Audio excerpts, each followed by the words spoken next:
පුතන් ඔන්න මගේ පැටවු ටික හැමෝම හොඳින් ඉන්නව නේද? ඔව් මන් දන්නවා ඔයාලා හොඳින් ඉන්නවා කියලා. හරි පුතේ. එහෙනම් අදත් මම ආවේ ඔයාලට පාඩමක් කියලා දෙන්න. නෑ එක්කෝ මං අදත් ඔයාලට කතන්දරයක් කියලා දෙන්නම්කෝ. හරි නේද? හරි. ඔන්න මම අද කරන්නේ දෙකේ පන්තියේ ළමයිගේ 9 වෙනි පාඩම. මොකද පුතේ පාඩමේ මාතෘකාව? සෝපාක පොඩි හාමුදුරුවෝ.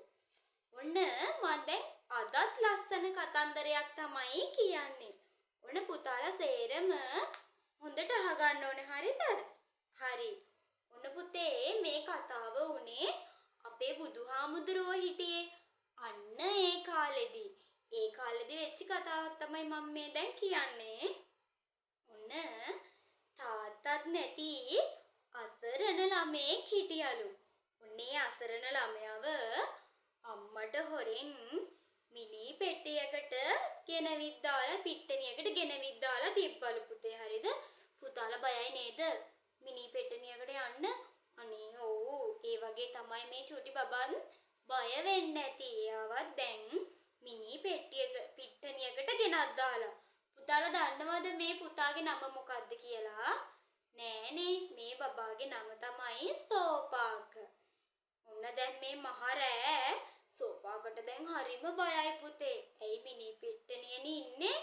ඊට පස්සේ දැන් සෝපාක අඬනවා. හොඳටම අඬනවා. මොන වගේ කියද අඬන්නේ?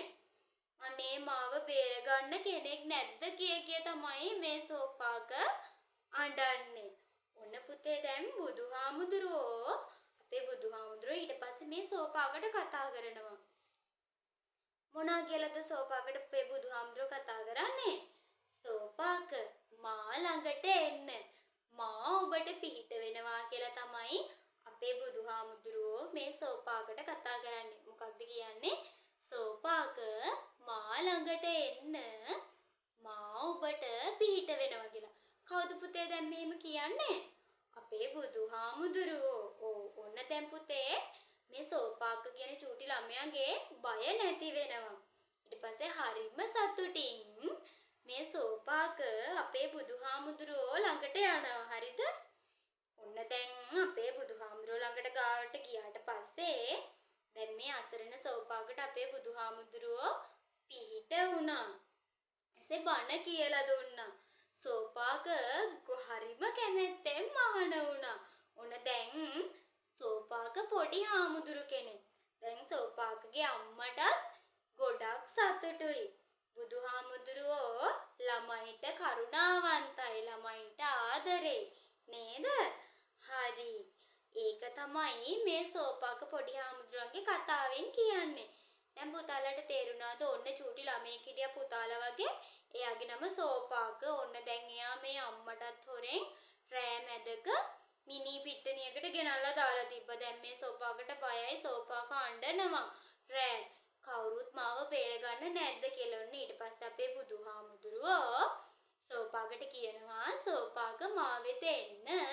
මං ඔබට පිහිට වෙන්නම් කියලා. ඊට පස්සේ සෝපාකත් හරිම සතුටින් අපේ බුදුහාමුදුරුවෝ එක්ක යනවා. ඔන්න බුදුහාමුදුරුවෝ සෝපාකට බණ කතා කියලා දෙනවා. ඊට පස්සේ හොඳ නරක කියලා දීලා ඉවරලා අපේ බුදුහාමුදුරුවෝ ළඟ අපේ මේ සෝපාක පුංචි ළමයා කැමැත්තෙන්ම මහාන වෙනවා. දැන් සෝපාකගේ අම්මට සතුටුයි. තේරුණාද? දැන් මේ කතන්දරේ තමයි මම ඔයාලට කියලා දුන්නේ. හරි. ඔන්න පුතේ ඒත් එක්කම ඔයාලගේ අටින් තියනවා බලන්න චූටි කවියක්. කරුණාවෙන් යුතු බුදු හිමි සාදු කියා මම නමදිමි. අසරණයන් හට සලකමි මම හොඳ පොදු දරුවෙක් වෙමි. මොකද්ද? කරුණාවෙන් යුතු බුදු හිමි අපේ බුදුහාමුදුරුවෝ ගාව කරුණාව තියනවා. කරුණාවෙන් යුතු බුදු හිමි සාදු කියා මම නමදිමි. සාදු කියලා තමයි දැන් කරුණාව තියෙන අපේ බුදුහාමුදුරන්ට මම වඳින්නේ. අසරණයන් හට සලකමි. අසරණ වෙන අයට මම සලකනවා. මම හොඳ පොදු දරුවෙක් වෙමි. ඒ කියන්නේ මම හොඳ බොදු දරුවෙක් කියලා තමයි මේ කවියෙන් කියන්නේ.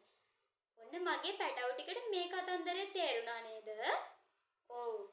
ඔන්න මම දැන් හැමදාම ඔයාලට දුන්නේ පොතේ තියෙන චිත්‍රය අඳින්නනේ. ඔන්න පුතේ මං අද ඔයාලට කියනවා මෙන්න මේ කවිය පාඩම් කරන්න ඕනේ. ඔයාලා කැමතිද? කැමති නේද? මම දන්නවා. ඔයාලා එකට කැමතියි කියලා. ඔන්න ඔයාලා හැමෝම මේ කවිය පාඩම් කරගන්න ඕනේ. හරිද? හරි. එහෙනම් ටීචර් ඔයාලගේ අනිත් පාඩමත් එක්ක එනකම් ඔයාලා හැමෝටම තෙරුවන් සරණයි.